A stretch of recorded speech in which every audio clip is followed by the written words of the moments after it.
To understand corporations and corporate law, I think it's super important to understand the historical context. Part of the challenge here is to understand how is it that there is this interaction between, say, the construction of something like a corporation or the corporate form and the construction of different kinds of races or other groups that are more or less advantaged in society.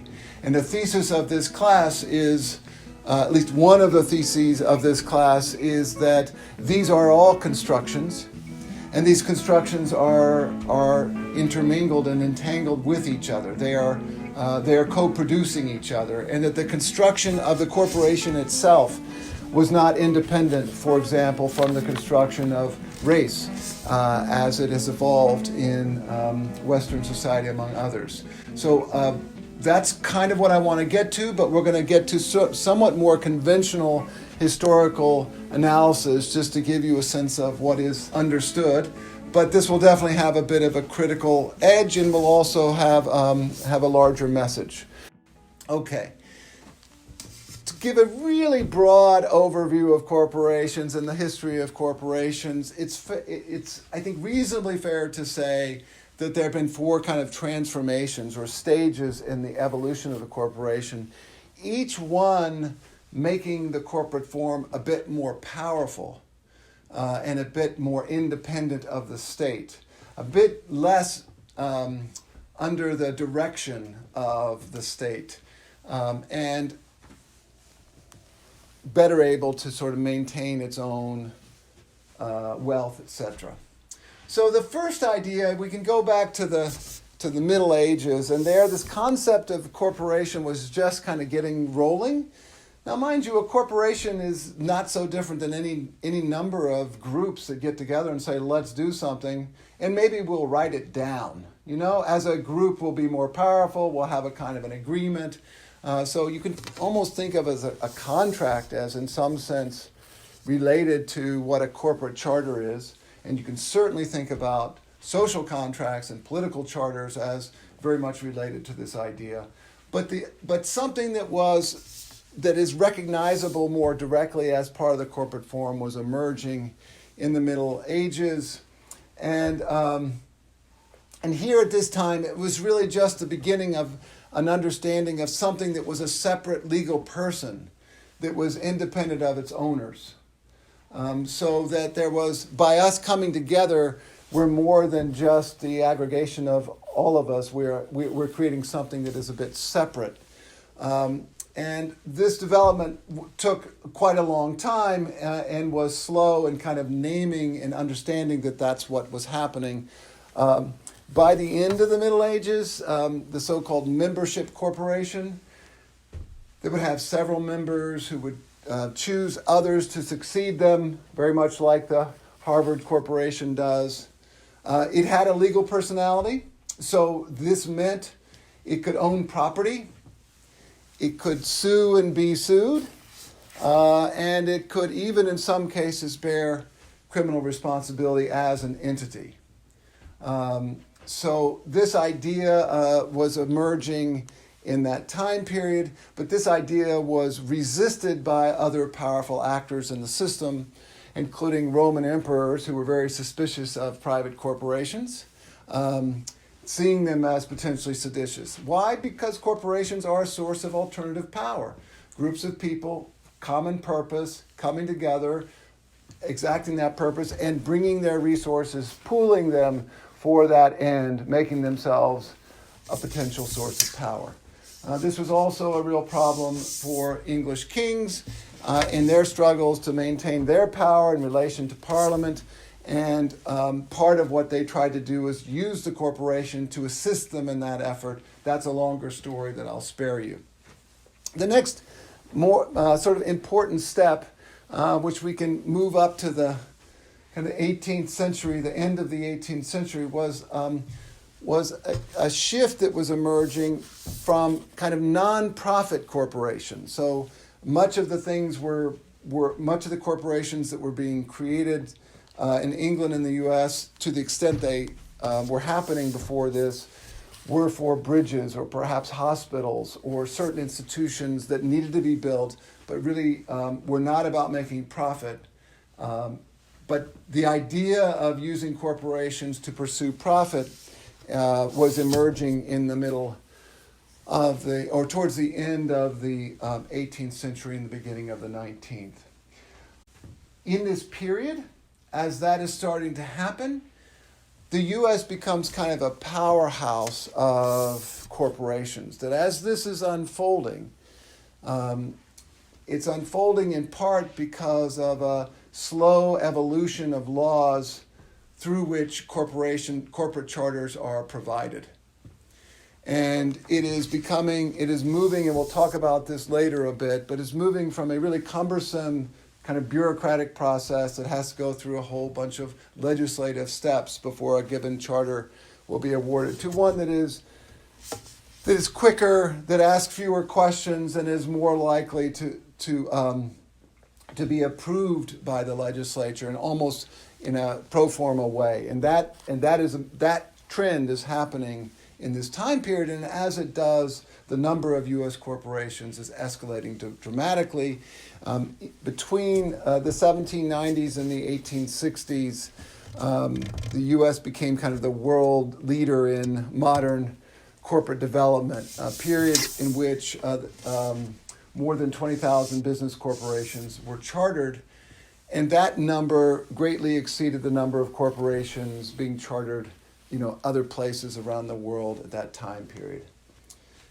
So as that's happening, then things are moving on. The economy, we're becoming more industrialized. We have the Civil War. All these things are starting to happen, and we're getting now another shift in the corporate form.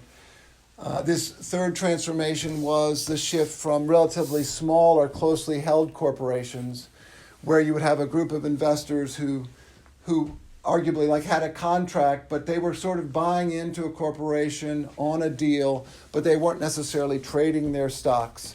This was beginning to change, and the shares of corporations were becoming more widely held and more publicly traded.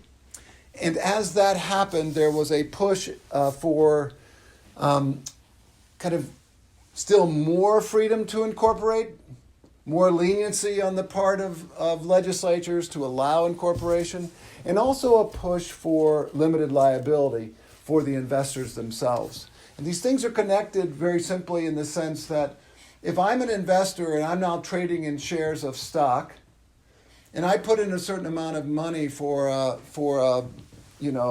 stock in a company with which I have very little direct knowledge and no direct control, I am now potentially under old rules liable for all the value of my assets for something that the corporation does. This is still the rule, of course, with respect to partnerships, that we're sort of personally, jointly and severally liable for, say, torts or damages for breach of contract for these entities. And as the benefits of share ownership became clear, the argument for limited liability gained momentum. And some states began moving in that direction, allowing sort of for more and more protection or insulation on the part of investors, capital, for their investments in companies. So that is happening, and it's happening increasingly in the 20th century. And then in the last major transformation, it's kind of a shift from doing business in one country to kind of a more multinational global operations, where corporations in some sense span the globe, that they are transnational, they are in many cases much bigger than the countries or jurisdictions in which they're operating, and often have influence, wealthier than many countries. And so this trend, which begins after World War II, is still going on today. And all of these are then moving us in the direction of growing power, growing hegemonic power, I would say, of the corporation, less liability, less accountability, greater ease of forming corporations and greater ease of picking the terms by which you as a corporate actor are going to be governed through corporate law. So that's the big overview, the large map, the 10,000 feet. Let's go back and take a slightly narrower view of the U.S. historical attitudes by so-called elites in prominent political positions of power to see that actually there has long been a great distrust and concern about the power posed by corporations and the potential threat that they might pose to the other institutions.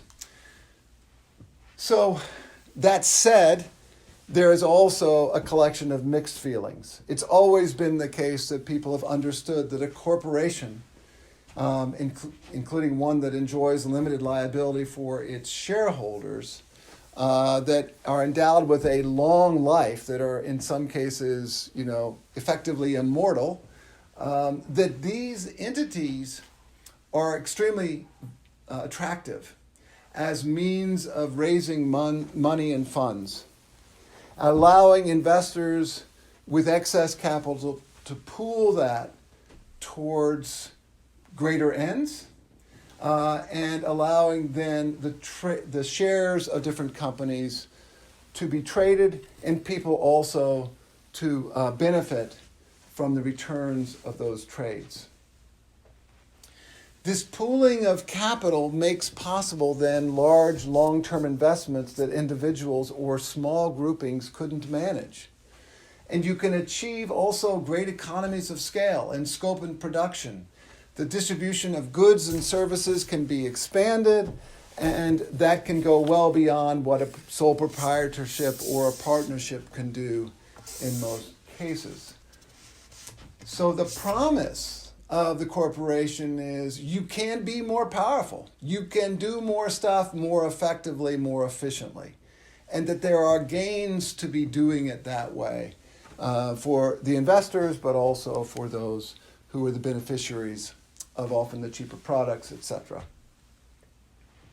But on the other hand, inherent in this corporate form is just that. The greater power that gives them the ability to do all that is a greater power to do harm and to engage in conflicting goals. And so there is this problem that has been there, a series of problems that have been raised about the corporation. And some of them seem relatively modest, some of them seem pretty devastating.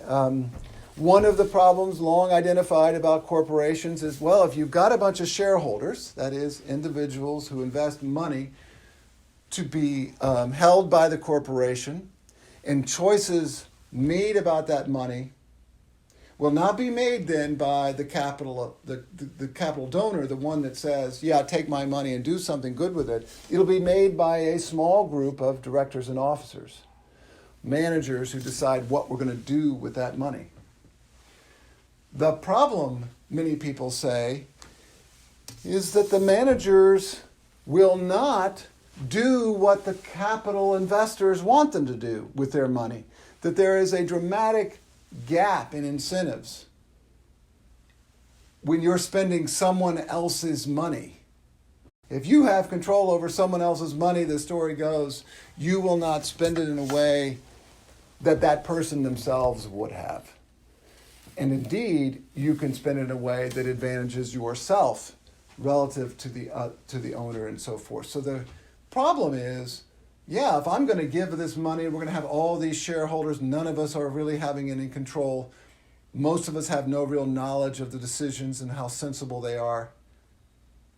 How are we going to protect ourselves?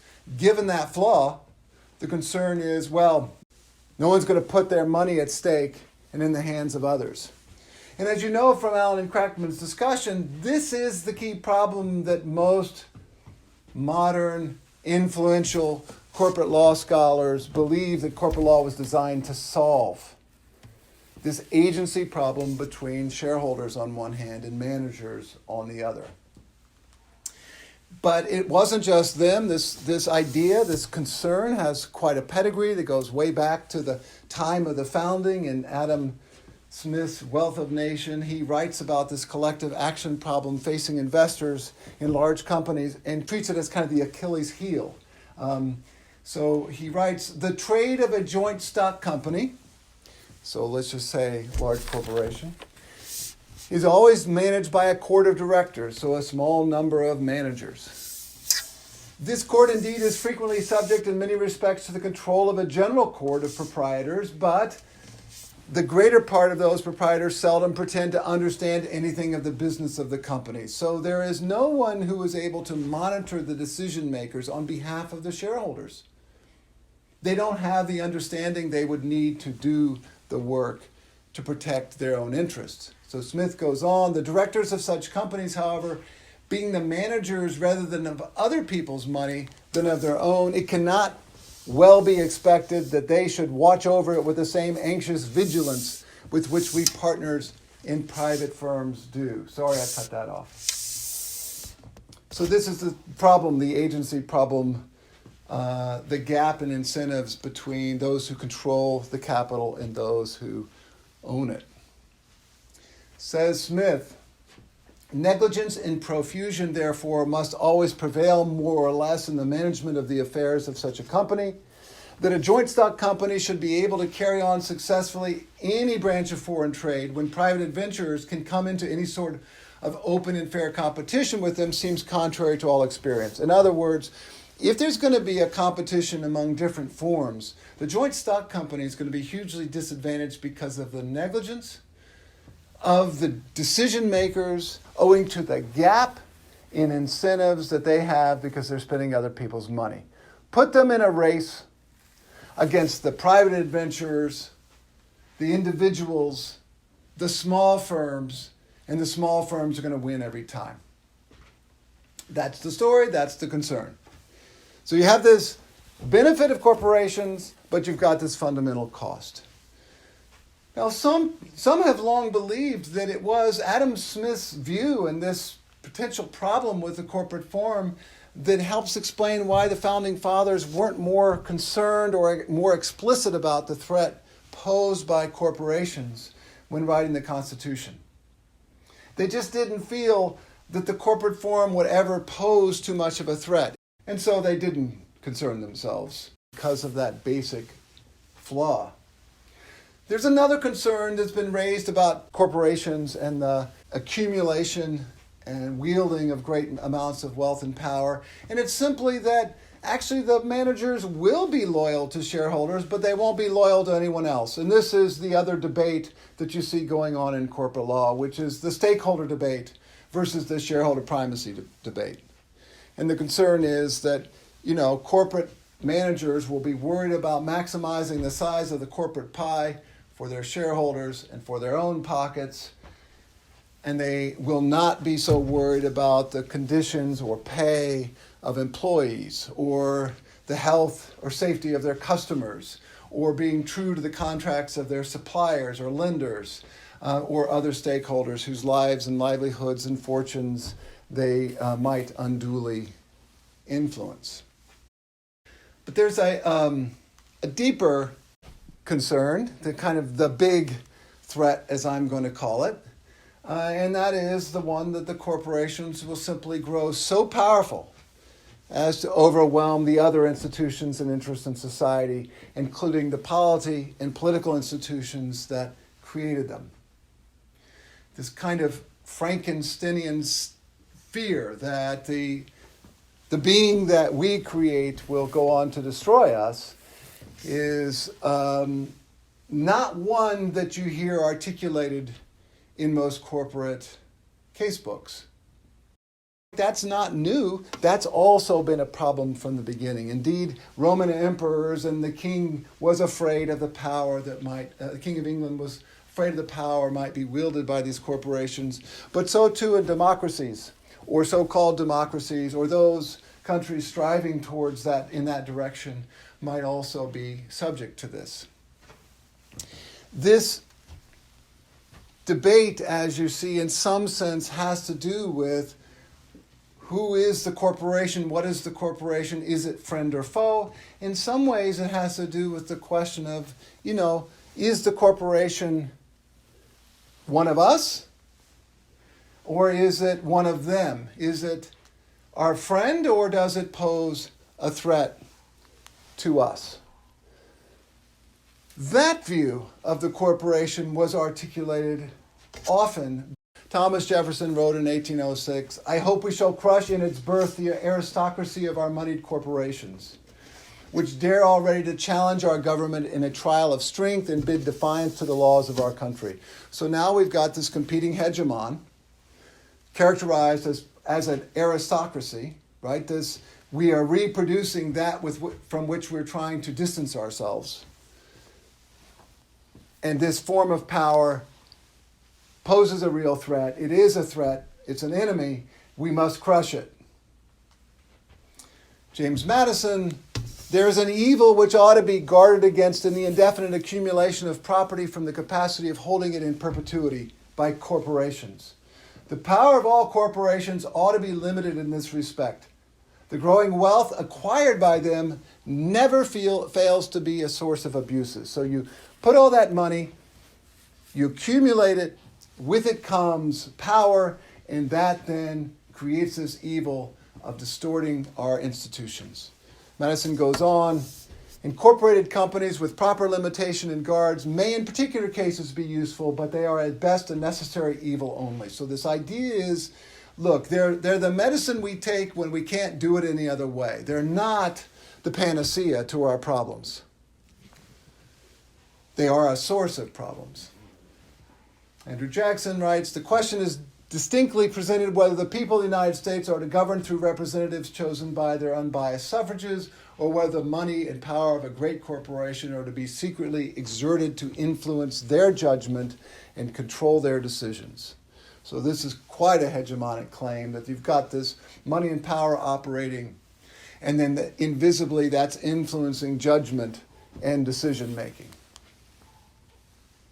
William Gouge, who was very prominent in this space around this time period and also served, I believe, as U.S. Treasurer, wrote, "Against corporations of every kind, the objection may be brought that whatever power is given to them is so much taken from either the government or the people.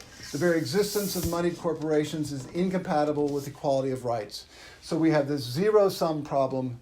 You've got the people or the government, these two groups that are in some sense connected to each other, and a corporation steps in and takes power from either or both of them.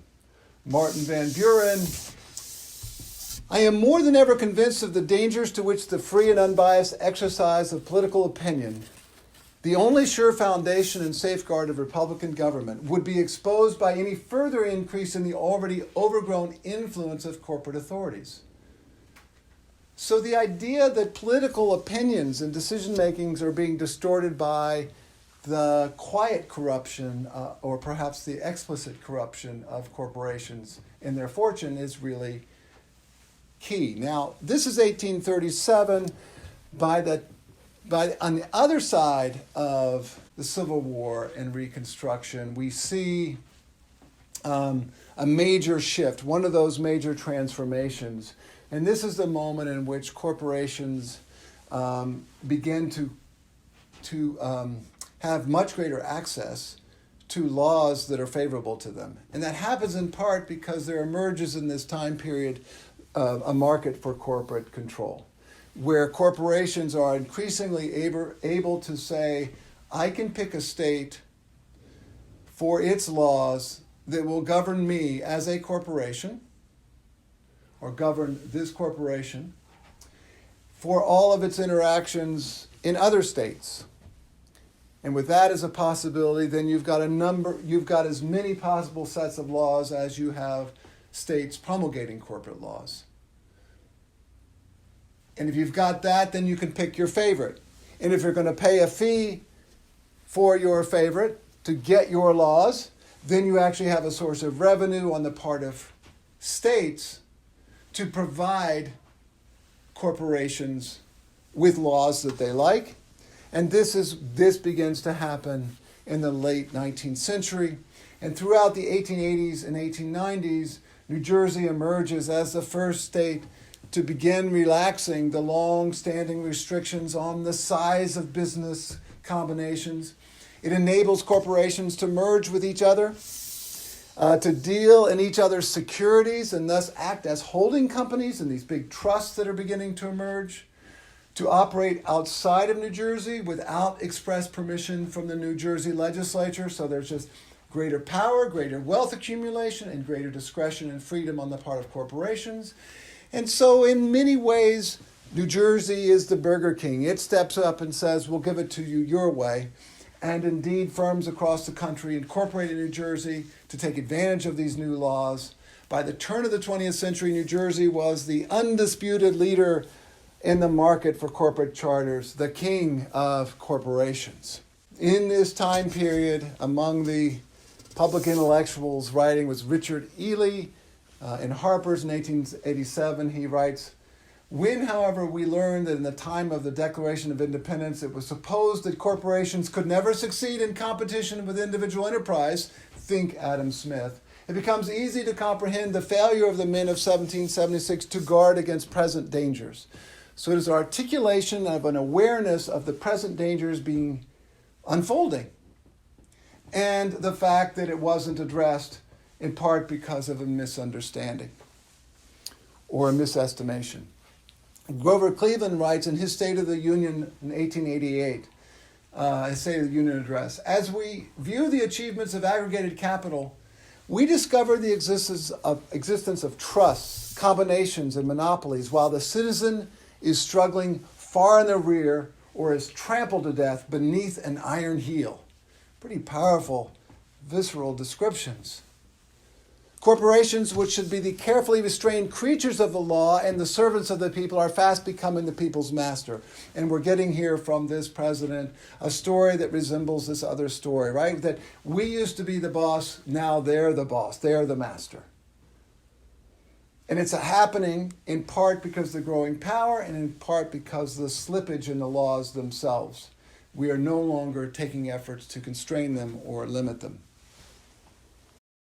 What are we going to do? We're going to, create the Interstate Commerce Commission because of the power of the railroads. The Sherman Act is going to be created in 1890 to deal with these large trusts that are emerging. So the law and politicians are beginning to respond to this. And this is in part because of the shared growing sense that there is an injustice, that there is power in the form of these large monopolistic trusts, creating harms, inequalities, suffering, advantage, and disadvantage without legitimacy, and that therefore we have an injustice. Now, some of the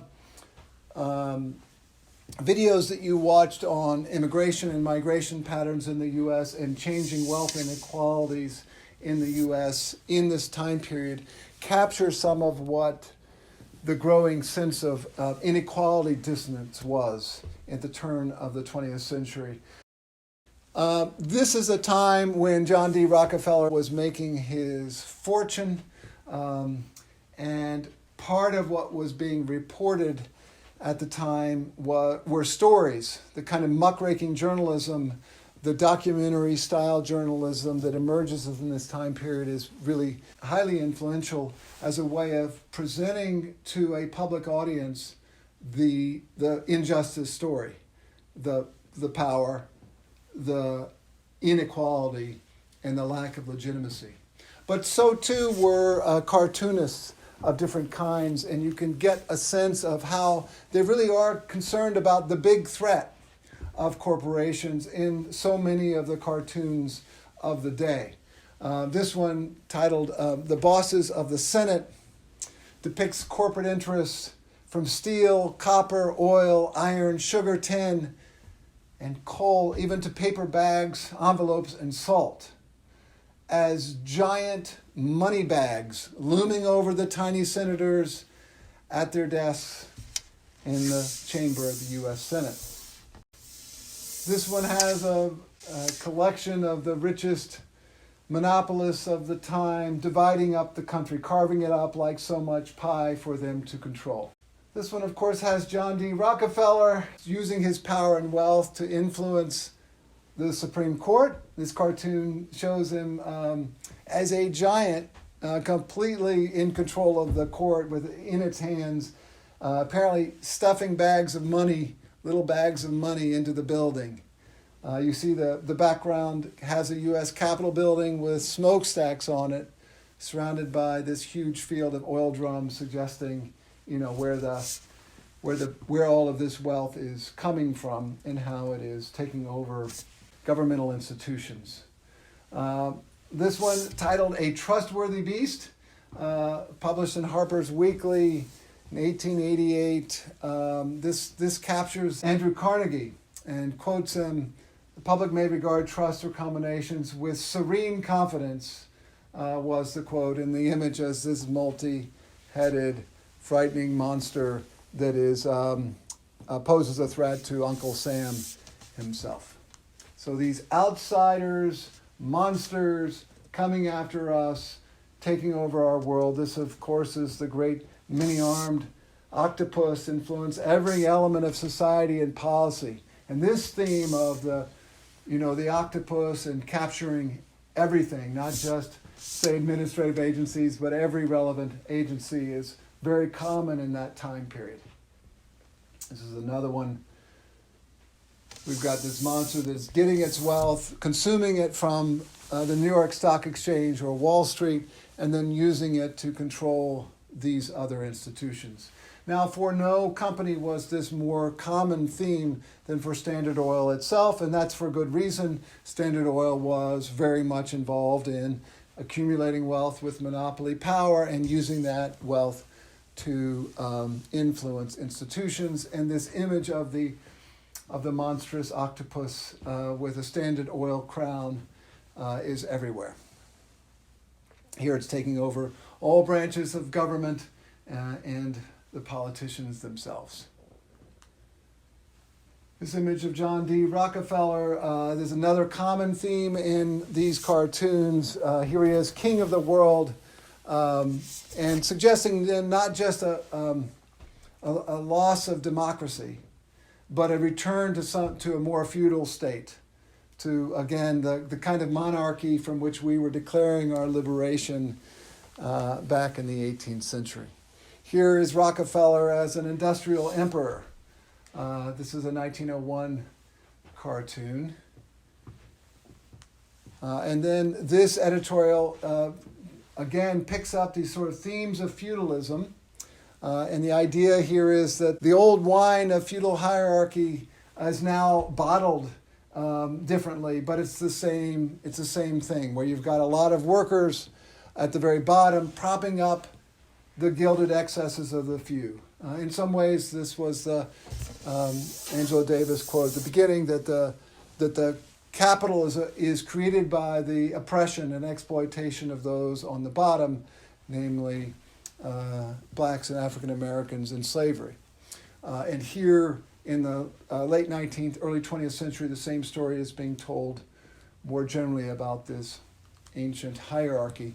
Get the same idea here, cartoon making the same kind of point. You've got the well-fed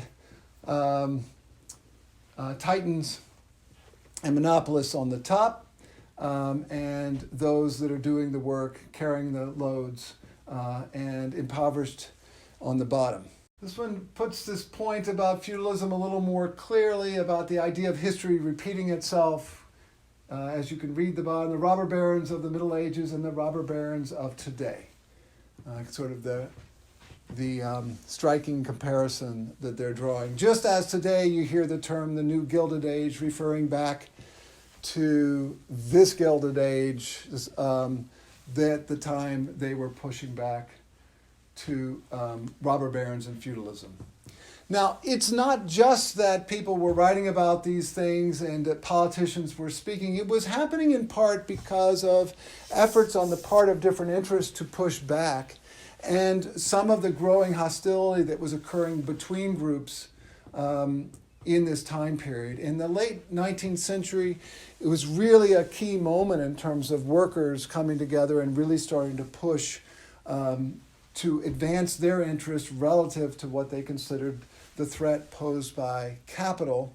There were many, many strikes. This image of the Great Railroad Strike in 1877 captures one of the phenomena, which is the use of the corporations and the industries of state-provided and sometimes privately provided militia and military to enforce their norms of, non-unionizing or breaking up demands, or otherwise using those workers who were desperate enough to work but who weren't part of this pushback.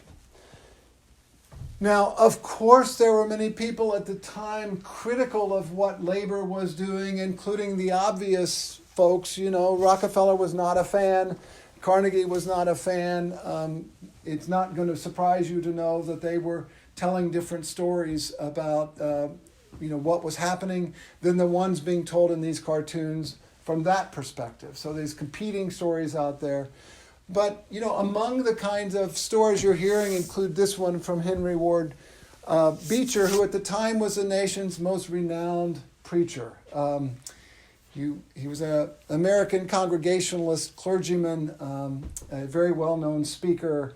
He was an abolitionist and was really focused on God's love. But he also was not a fan of what was going on here, and he wrote, "Such outbreaks were but transient bubbles which burst almost as soon as they were formed. They sprang from ignorance and passion. Such riots arose because their promoters and those who abetted them were ignorant of political economy." So there's this complex political economy at work. There are people who are pushing back, who think they have rights, who think it's illegitimate how little they're getting, but they're just ignorant. The necessities of the railroad companies demanded there should be a reduction of wages. So the railroad companies are like balls. They're operating according to necessities in these larger systems of political economy. And the workers don't understand that. And they're treating railroad companies as if they're sticks. Now, they're not, they're balls, and the problem is that the workers themselves are ignorant and they're kind of lazy. So it's their problem, their disposition that is the problem. He goes on to write, "It was true that $1 a day was not enough to support a man and 5 children. If a man would insist on smoking and drinking beer, was not $1 a day enough to buy bread? Water costs nothing." I think the spelling error there is mine. And here is the point. Look, they're making enough. It's that they want those fancy things, like smokes and beer, but they should be satisfied with water. And it goes on to say, if you're being reduced, go down boldly into poverty. So this is one account from a very prominent opinion leader who was critical of labor, but there were others who were outspoken on behalf of what was happening, and you get the likes of Clarence Darrow. If you don't know of Clarence Darrow, really interesting lawyer from this time period, and worth reading a bit about his biography if you have time.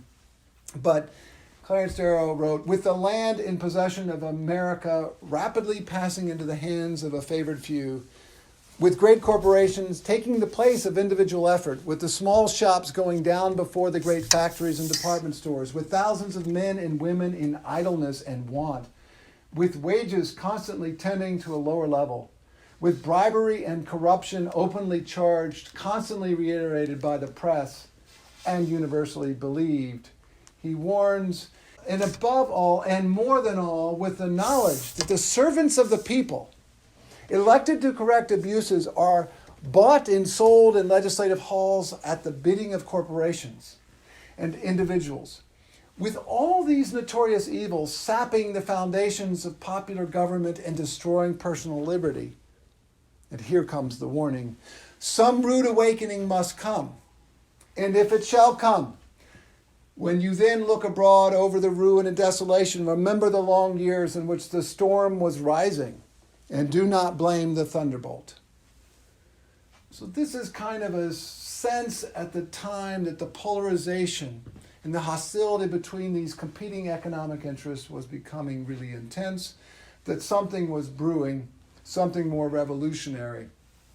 And that the perception of those who were pushing back was that there was undue power being wielded to advantage themselves without legitimacy.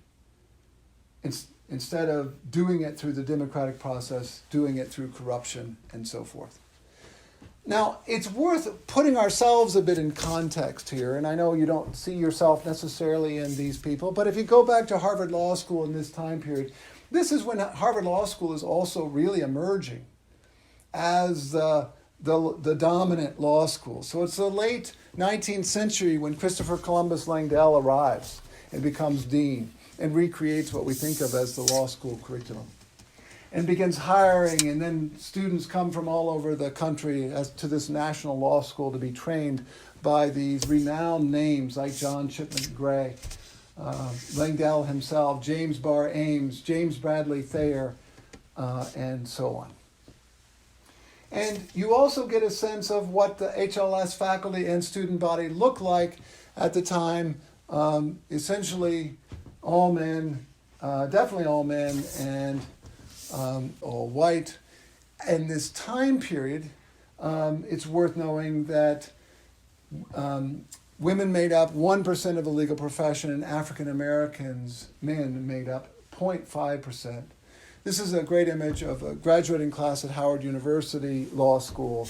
That law school began in 1869 and had a kind of vague relationship with Harvard Law School for some years, but Harvard Law School was very resistant to adding substantial numbers of African Americans or women for quite a long time.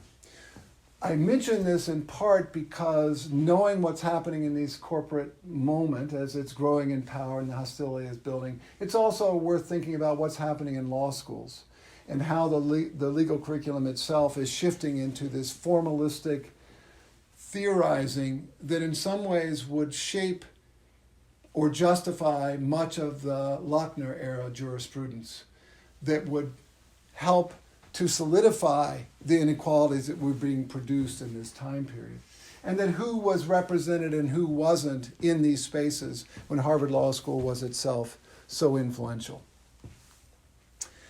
It's also worth thinking about the fact that among the critics were those very activists who were pushing back on the inequalities in the system. So Susan B. Anthony, pushing in a variety of ways on behalf of women, writes about this problem in her 1900 letter. The utter powerlessness of the religious world in governmental affairs is frequently commented on by both the church and the secular press. In some ways here we have these three competing hegemons: the church, the state, and the corporation. The church, she is saying, is more or less powerless in this space. Says, "Permit me to call your attention to the cause of this fact. Nearly every money-making enterprise, large or small, is owned and conducted by men." So that there's a gender dynamic informing this institutional power disparity. The great monopoly, she continues, railroad, coal, oil, sugar, liquor, tobacco, have their agents and attorneys at Washington and at every state capital, not only to secure laws in their favor, but to prevent the passage of any which would be inimical to their interest. It's the same story again and again, but she's attaching how this influences or impacts the power of women or reflects the powerlessness of women. She goes on, in addition to the capitalists themselves, the vast majority of their employees, being men, are voters, so that these corporations can put into one of the political scales the weight of both money and ballots. On the other hand, the churches, the charities, the schools, the reforms count but a very small minority of the voters in their membership, however large that may be. It is therefore but a very simple problem in mathematics to show that if you put all the great material interest into one scale with votes, and all the great moral and spiritual interest into the other, practically without votes, the latter may kick the beam, meaning just vastly overweigh it, so the scale The representatives in any legislative body have no alternative. They must comply with the demands of those who gave and can take away their positions. So it is an analysis, in effect, of the political economy. It's an analysis of how the allocation of power of different kinds, the vote, wealth, sex, gender, is influencing outcomes in a political process that purports to be responsive to the will of the people. It's analysis of the kind of competition that exists among institutions and the way in which, speaking to the very claim of corporate law theorists that corporate law is serving social welfare, that it may in fact not be, precisely because those who may be attentive to issues of social welfare are nowhere included in the decision process. Now, also in this time period in the 20th century, it is the work of a number of women who are really pushing for important reform, including Ida Tarbell's amazing work, The History of the Standard Oil Company, ranked number 5 of the top 100 works of the 20th century journalism. I can't remember who did that ranking, but I think it was New York University. And there she details a lot of the practices. Now, there have been criticisms of her work, but the case that was being made at the time was there is injustice in our midst, and it is taking the form of corporate monopolies, and in particular, the Standard Oil Company.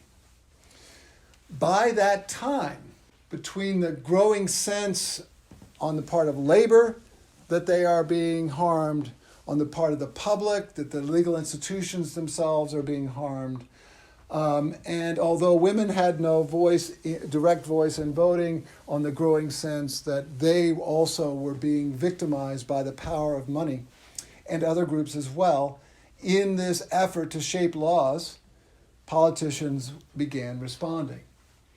And Teddy Roosevelt at that same time period begins saying things like, great corporations exist only because they are created and safeguarded by our institutions, and it is therefore our right and our duty to see that they work in harmony with those institutions. If we can make them, we can unmake them. If we can create them and mold them, we can mold them in ways that we want, and if we can do that, we can ensure that they're doing no harm to other institutions.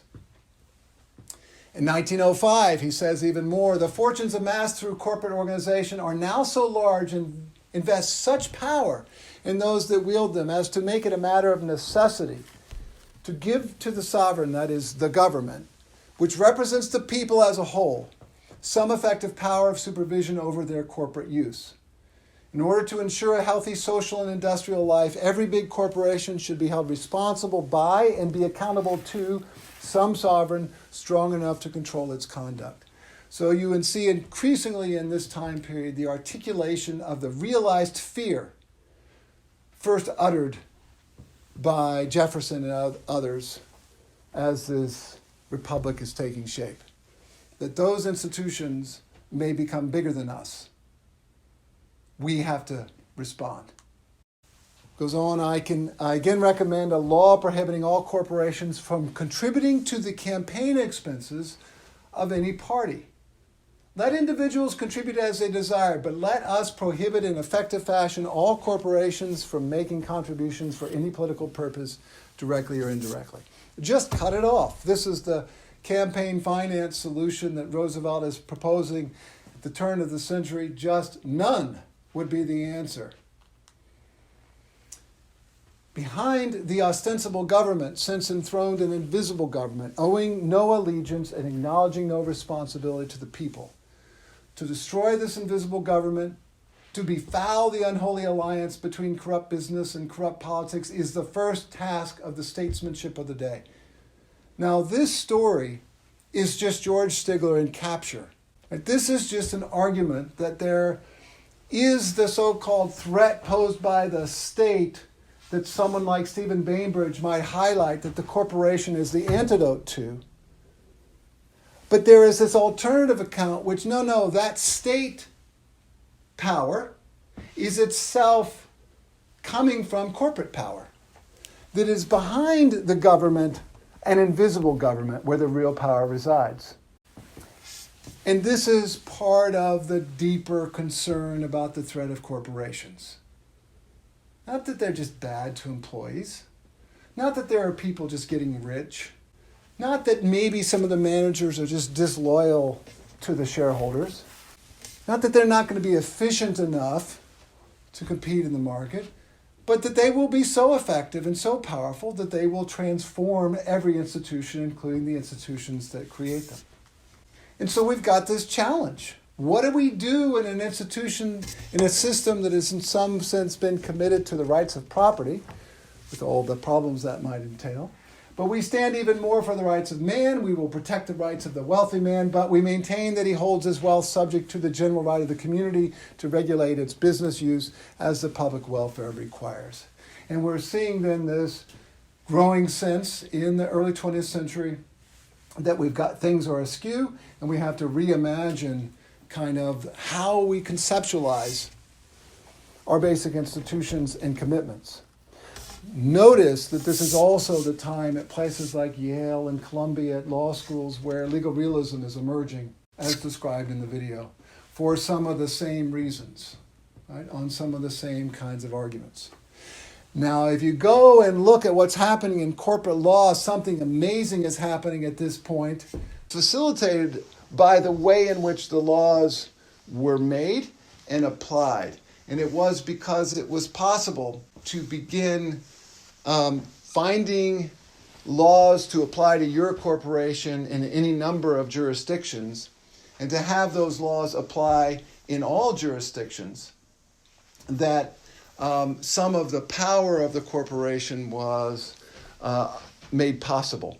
And I described how firms from around the country began incorporating in New Jersey to take advantage of the laws that they were providing, which were intended indeed to attract large corporations. Now, I want to put that in this larger context of what's happening in the same time period. We talked a little bit about what's happening in corporate law. We were reminded a little bit of the state of feminism and patriarchy and the cult of domesticity during the late 19th and early 20th century. But also, of course, this is the end of the Civil War, the Reconstruction, the end of Reconstruction, and the rise of Jim Crow and all the policies and customs and inequalities that they would produce. In that time period, constitutional law is shifting dramatically. This is not a constitutional law course, but a bit about shifting constitutional law because these things are interestingly connected.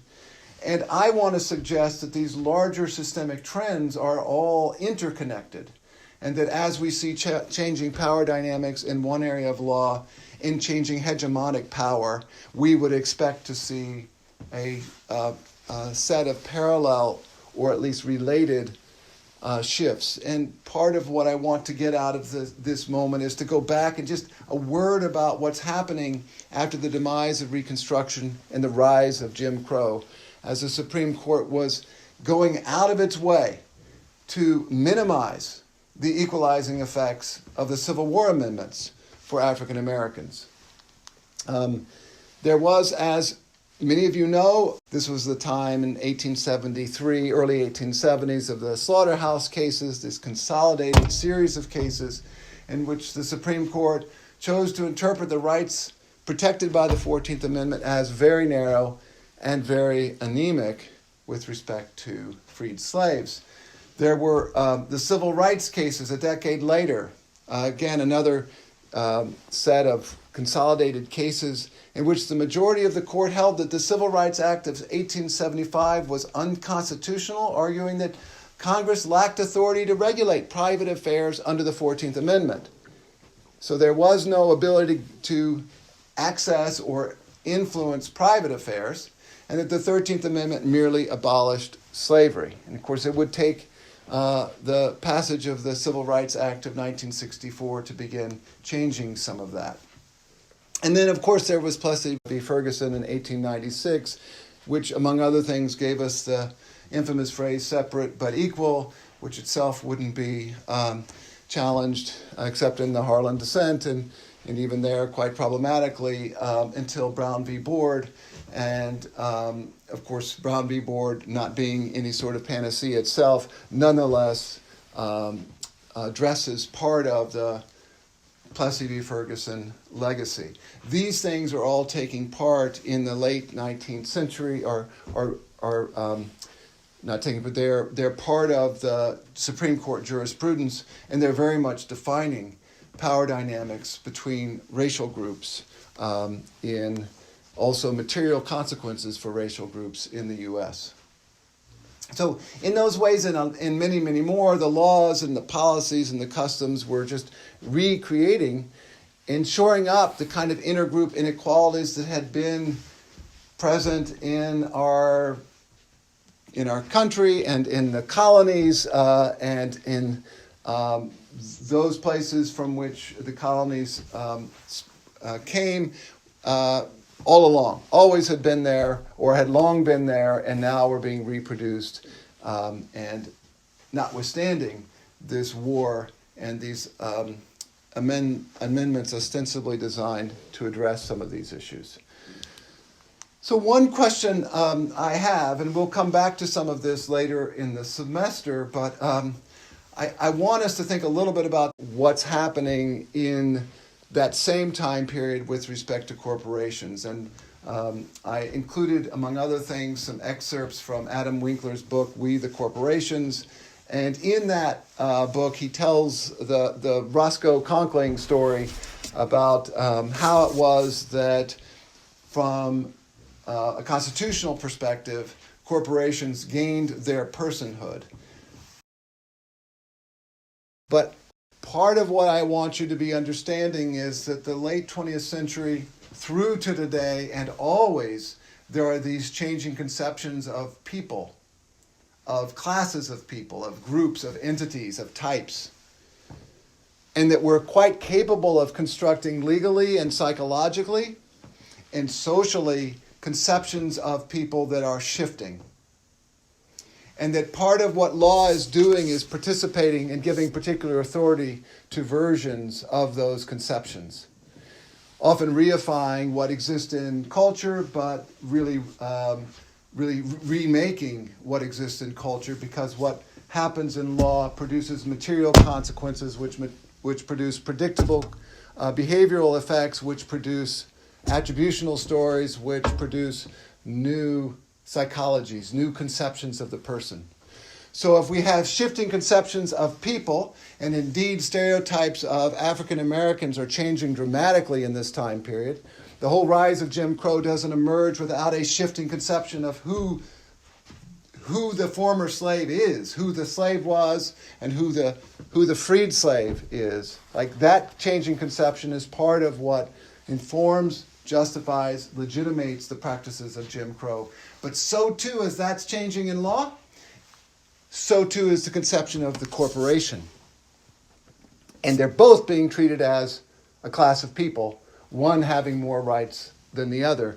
They're both competing for the rights potentially available through our legal system, one having more success than the other.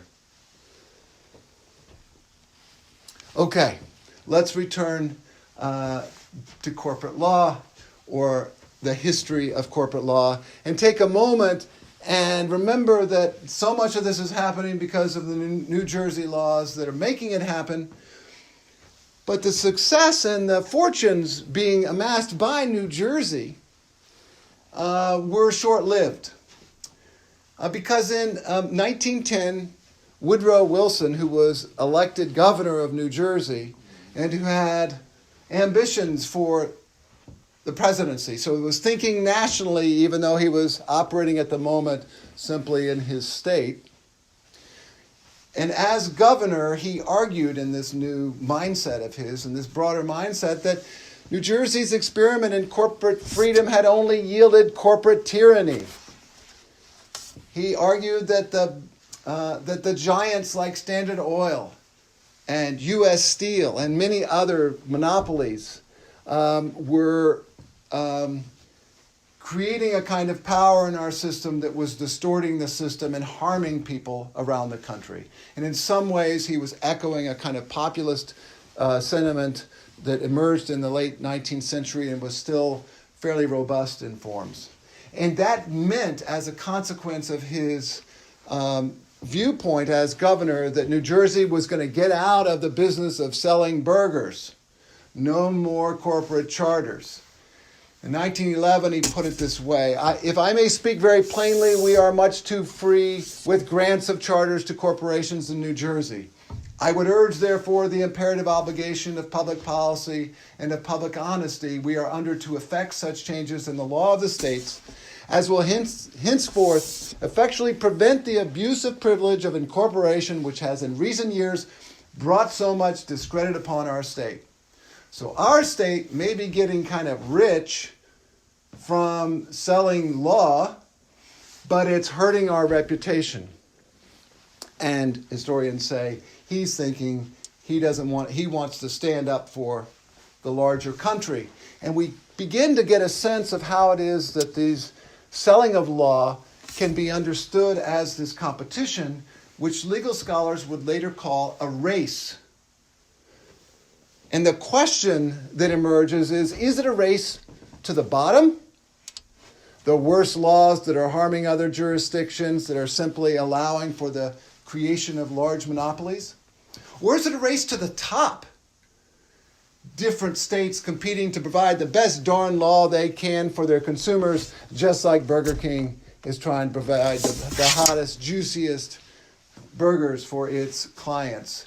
If there's a race, in what direction is that race going, becomes a preoccupation of many legal scholars in the middle of the 20th century. And really, it's just a rearticulation of this historical claim: are corporations good in serving us, or are they our masters? But Woodrow Wilson says we're getting out of the race, we're dropping. Now, it goes without saying, and I'm sure many of you are quite aware, that Woodrow Wilson was, by current standards, by his own day's standards of the 1910s, a very racist person, and he was racist at a time that is viewed by many historians as sort of the nadir of post-Civil War race relations in the U.S. And so he was kind of a leader in a very bad moment in that space. As president, he resegregated the federal government, despite a great deal of protest from African-American leaders and white progressive groups in the North and Midwest. He appointed segregationist Southern politicians because of his own firm belief that racial segregation was in the best interest of black and Europeans alike. It was in everyone's interest to be segregated. He promised and promoted racist policies as president. He was an outspoken defender of the Ku Klux Klan. He even screened at the White House D.W. Griffith's infamous feature movie, The Birth of a Nation, which had such an impact on the culture and valorizing the Ku Klux Klan as saviors of the South. Woodrow Wilson then is, like so many of the characters in history, someone who is taking a position on the personhood and of these different groups, including corporations. And he is stepping out now. And as it happens with New Jersey stepping out and disappearing as a player in this space, there's another state ready to jump in. And that, my friends, is Delaware. And we'll talk more about Delaware. But Delaware was ready to sell burgers at this moment and more or less had replicated the laws of New Jersey and was making a commitment to try to provide the best darn corporate laws it could for its customers. There was thereafter a race to Delaware, and much of the corporate law that we'll be studying will be Delaware law. And that's why you come to Harvard Law School in Cambridge, Massachusetts, and study Delaware law as corporate law, which is behind our global institutions. So we'll be coming back to Delaware, but I want to go back into the time span and just remind you some of the voices that were out there. William Jennings Bryan, this great American orator, a lawyer, a statesman and politician, a peculiar and interesting person whose tangled political views I won't try to untangle here. But I will say he was very prominent. He was a 3-time Democratic Party nominee for president of the United States. Lost, as you might have guessed if you did the math, every time, but still a contender. And one of the most popular speakers in American history. So he said things like this. The first thing to understand is the difference between the natural person and the fictitious person called a corporation. They differ in the purpose for which they are created, in the strength which they possess, and in the restraints under which they act. So it's an unfair fight. The natural person versus the corporation, calling them both people is really misses the clear differences. There is comparatively little difference in the strength of men. A corporation may be 100, 1,000, or even 1 million times stronger than the average man. So the comparative equality among human people versus the dramatic inequality possible between the corporation and the average person is really striking. Man acts under the restraints of conscience and is influenced also by a belief in a future life. Perhaps that doesn't apply to everyone. A corporation has no soul and cares nothing about the hereafter. A corporation has no rights except those given it by law. Right? A reminder that the corporation is a construction of law. And the rights it contains are also a consequence of the decisions made by legislatures and judges.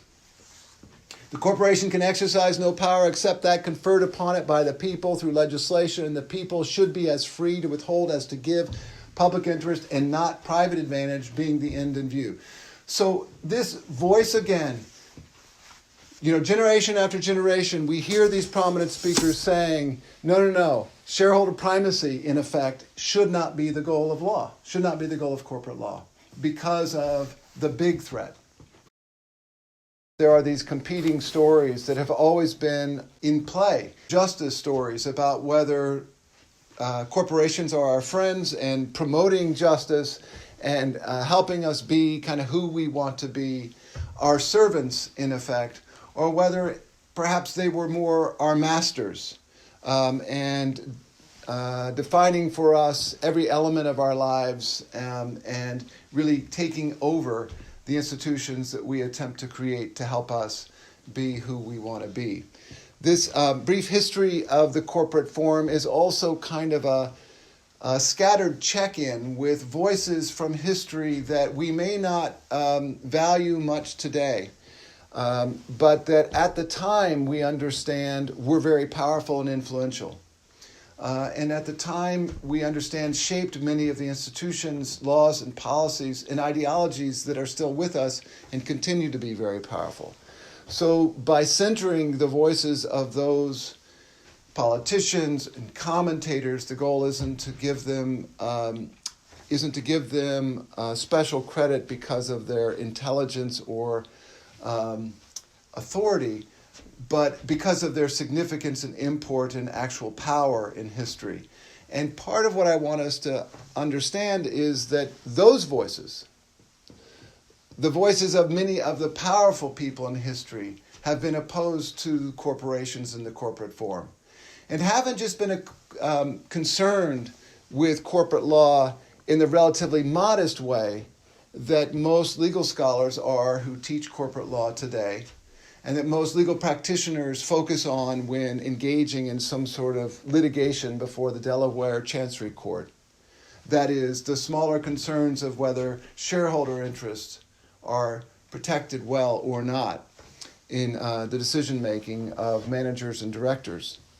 But rather this big threat, which is that these institutions themselves are so significant in their power and influence that they're more or less recreating our institutions and us in images and in ways that serve them rather than the other way around. That kind of concern has been with us from the beginning, which is another way of saying that from the perspective of even the powerful, there was a sense that the power wielded by corporations potentially could produce inequality and suffering without legitimacy in the form that would be unjust and that would be systemically unjust.